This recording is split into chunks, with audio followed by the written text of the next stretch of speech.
Hello and welcome to another Bad Comic Review. This time we are looking at Kong on the Planet of the Apes, issue 6. This is the final issue, and it is a very depressing issue, honestly. This is a very interesting tie-in to the movies, because it does bring a lot together for the movie series of Planet of the Apes, and it kind of fills the interim space between some of the movies, which is really interesting. We get to really see a lot of things. So Kong is chased to a cliff. He's got his human companion with him, and unfortunately things do not go well. Kong gets injured by the apes, and there is strife within Ursus's encampment. His own people are kind of against him, at least to some degree. Argus, especially Dr. Zaius, they don't want to kill the ape, but Ursus is diehard set on it. Unfortunately, the human girl takes a bullet and is knocked off the cliff. Kong grabs her, and he goes off the cliff too. They land on a rocky outcropping, and the rocks give way, and he falls into the ruins of New York City. It is a really interesting add-on because you get to see a lot of the destroyed city, and it's just kind of covered with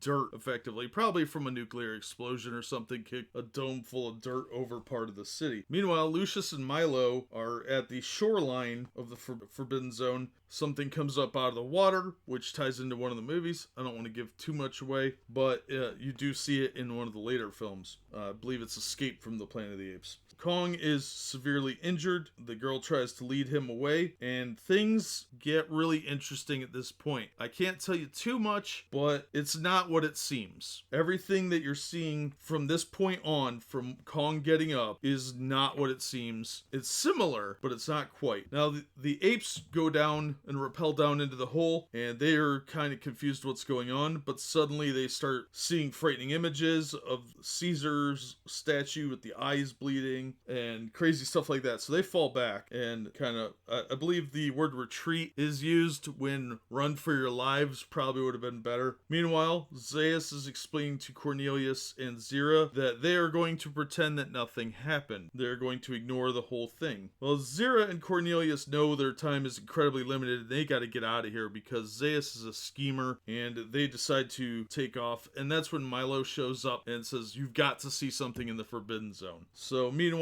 Kong meets his unfortunate end, but serves as a herald of things to come for some other beings that exist down there. And that is a lead into, I believe, Conquest of the Planet of the Apes.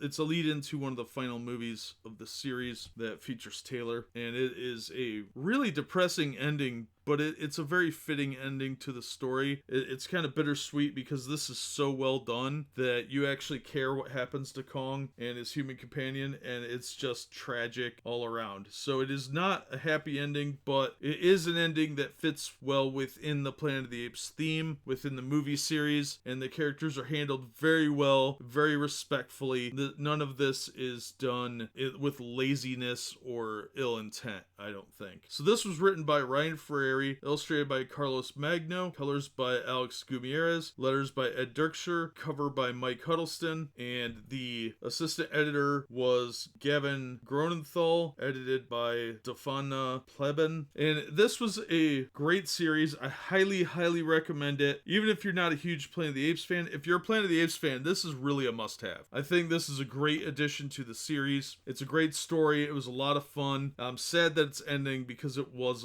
a good series, and I hope that this team works on another Planet of the Apes series. I will keep an eye out for that. If they do, I will definitely pick it up. This was a great book, and I definitely would recommend this to anyone that really likes comic books, or if you like King Kong or Planet of the Apes movie franchises. It was good for either of those too. The art was solid, the writing was good, everything about it was well done. Definitely put it on your list of things to check out if you get a chance. If you find it cheap, I would pay regular price all over again for this. It was well worth the $4. I had a great time with the entire series, and this issue was no exception. It was pretty much a perfect end cap to the story. But that'll do it for this one. As always, thank you so much for listening and supporting the channel. If you liked the video, hit like. If you like what we're doing here, consider subscribing so you don't miss an episode, and we hope to see you on the next one.